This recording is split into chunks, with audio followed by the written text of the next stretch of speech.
En el tema internacional, bueno, ya vimos, incluso se está difundiendo más un sondeo, una encuesta a nivel internacional donde usted tiene el segundo lugar de respaldo, de reconocimiento de países a nivel, digo, en el mundo, pues los que son medibles o los que están en este documento. Otro es el reconocimiento que yo también veía el día de ayer respecto a la aplicación de las vacunas, que también están dentro de los primeros lugares. Usted va como un presidente fuerte, con números muy positivos. Estos son dos ejemplos solamente que pongo, a las Naciones Unidas. Hace unos días, y esta es mi pregunta, un experto de Bloomberg generó controversia porque dijo: México es la próxima Dinamarca. Y es parte de un debate también en el tema de cómo va México. Bueno, ya sabemos lo que se ha planteado aquí en la mañanera, pero es curioso este tipo de expresiones cuando vienen de analistas incluso de fuera. No estamos hablando de un analista del país, digo, en términos de, si se quiere, la objetividad de cómo observar la economía mexicana, cómo observar algunos elementos claves que ahorita frente a la pandemia es la vacunación. ¿Usted qué opinaría respecto a lo que dice este experto? ¿Es así como usted también lo está viendo, como lo refleja él, como lo expresa él en este análisis? Pues no conozco el análisis, pero yo sí tengo como ideal, si hay que tomar ejemplos de otros países, un buen ejemplo es el de Dinamarca. ¿Qué pasa ahí, por ejemplo? No hay corrupción, pero además, aunque parezca increíble, la gente no sabe de corrupción. Cuando uno platica con un danés y le dice de que en México el problema es la corrupción, les cuesta trabajo, mucho trabajo entenderlo, internalizarlo, o sea, comprenderlo, porque es una cultura completamente distinta en ese sentido. Entonces, no hay corrupción y por lo mismo, no hay pobreza. Por eso sí es mi modelo a seguir en lo que tiene que ver con un país extranjero y con el estado de bienestar. En Dinamarca, en Noruega, en Suecia, existe el estado de bienestar, muy contrario a lo que fue la política neoliberal, a la forma como nos engañaron, manipularon a muchísima gente. Bueno, el querer cobrar cuotas en la UNAM, la privatización de la educación. En estos países nórdicos, la educación es gratuita. La salud es gratuita,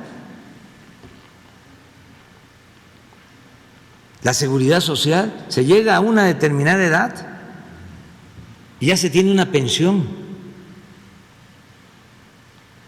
se haya trabajado en una empresa o no. Eso es estado de bienestar. Es exactamente lo opuesto al neoliberalismo. Es privatizarlo todo, privatizar la educación, lo que hicieron. Yo fui jefe de gobierno aquí, en esta ciudad, y llego a gobernar y tenían 25 años de no crear una nueva universidad pública. 25 años, hasta que creamos la Universidad de la Ciudad de México. Todo el periodo neoliberal era no invertir en educación pública.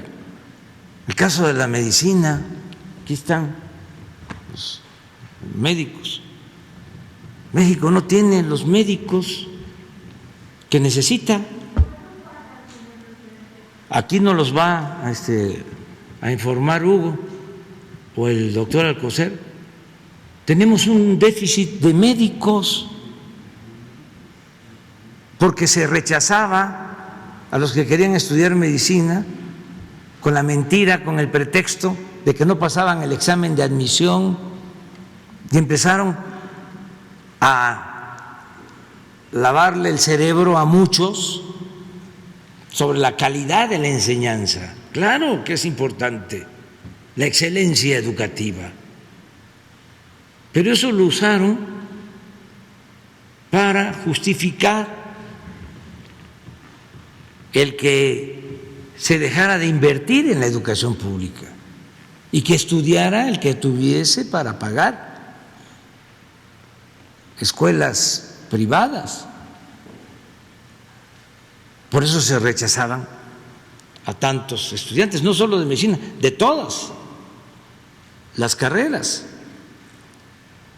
¿Y qué sucedió? Creció la matrícula de las universidades privadas, como nunca en el periodo neoliberal. Pero llegó un momento en que se estancó. ¿Por qué? Porque ¿cómo va a estudiar una carrera? ¿Cómo va a terminar una licenciatura un hijo de campesino, de obrero, en una escuela privada? Por muy baja que sea la colegiatura, son 4, 5 mil pesos al mes. ¿De dónde lo va a sacar? Entonces, querían convertir la salud y la educación en un privilegio, cuando la educación y la salud son un derecho del pueblo. Bueno, pero el fracaso mayor, además el daño que causa, está en el hecho de que no tenemos los médicos que necesitamos. Y ya no hablemos de especialistas. Tenemos déficit de médicos generales y de especialistas. Me toca ir en una gira a Yucatán, a los hospitales, no de salud, del IMSS Bienestar, que están mejores, porque siempre el médico, la enfermera, el trabajador de salud busca también su seguridad y prefieren el seguro que el ISSSTE o que la Secretaría de Salud. Me toca ir a una gira, 3, que no sé cómo se quedaron los hospitales del IMSS, Coplamar, porque todo lo descentralizaron y lo destruyeron. Todo el sistema de salud, dejaron la Secretaría de Salud como un cascarón. La Secretaría de Salud dedicada a lo normativo y a mandarle dinero a los estados. Y creo que con manejo directo de 10 hospitales, ¿cuántos hospitales en el país? 27. Directos de la Secretaría. Sí, los institutos nacionales y los hospitales de alta especialidad. ¿Cuántos? 27. Eso era todo lo que dejaron. Bueno, quedó el sistema que se creó hace 40 años, IMSS, Coplamar y luego IMSS Solidaridad, y fue cambiando y ahora es IMSS Bienestar. Lo dejaron y funciona bien o menos mal. y me toca ir a ver los 80 hospitales del IMSS Bienestar que están en las zonas más apartadas. Y recuerdo que me toca ir o visito los 3 que hay en Yucatán,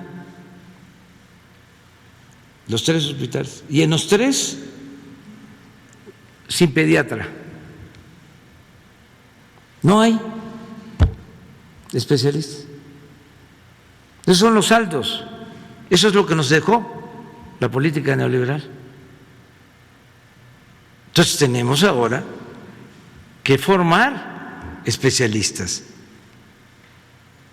Ahora es el doble de becas para que se formen más especialistas, y estamos también en condiciones de que se vayan a formar al extranjero, pero necesitamos médicos y necesitamos especialistas. Pero es bueno el tema, y a ver si alguien puede contestar sobre el déficit.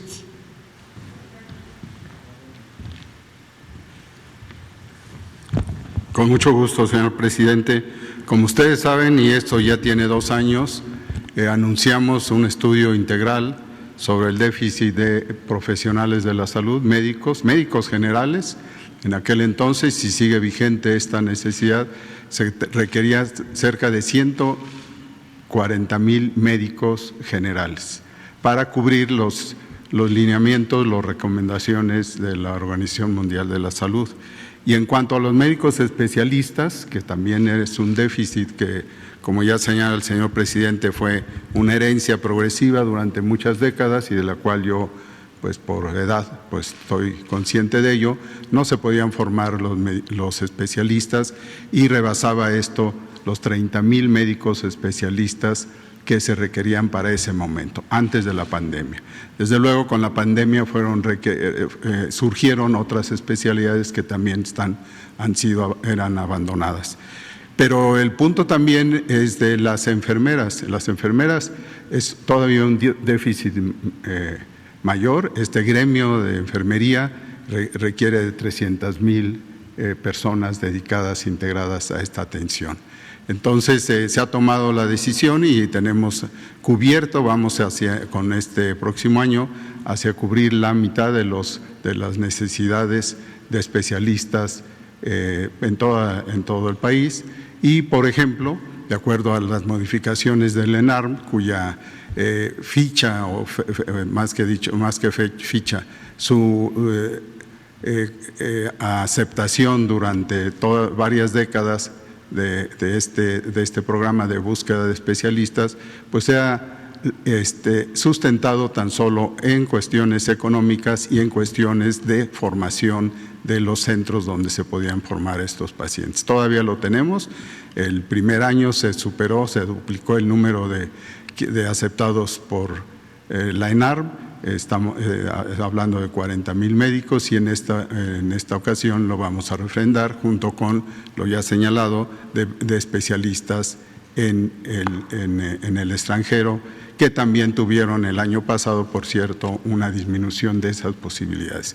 Porque no es solo tener a los médicos generales, hay que tenerlos de calidad y desde luego con actualización constante, pero con una idea de que se atienda la atención primaria a la salud, donde los médicos generales son centrales, no los únicos, y que progresivamente las especialidades se vayan sumando. Por ejemplo, y termino con ello, en el cáncer, que tanta necesidad y tanta atención ha tenido, tenemos estados donde hay 1.2 médicos especialistas en cáncer, y no los subespecialistas. No estoy dividiendo entre cirujanos, entre radiólogos, oncólogos y desde luego entre médicos especialistas tan solo clínicamente.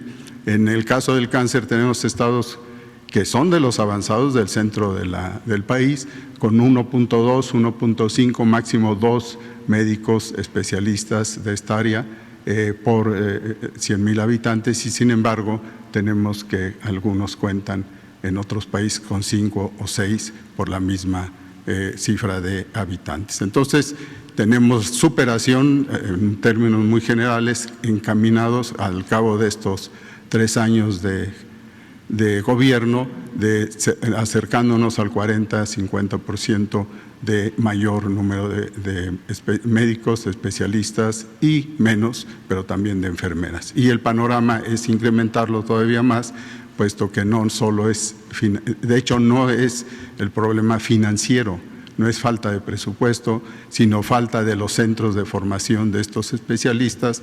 2 de los hoy galardonados han sufrido parte de esto, cuando no tienen a qué residentes recibir en el número que podría cada una de las instituciones estar teniendo, porque no hay el cupo, porque no hay los profesores y desde luego no hay la dirección o no había la dirección política para hacerlo.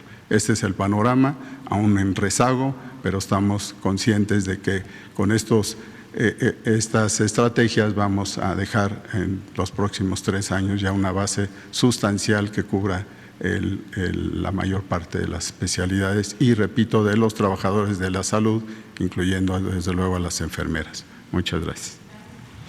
Pues eso es, sí es importante el debate.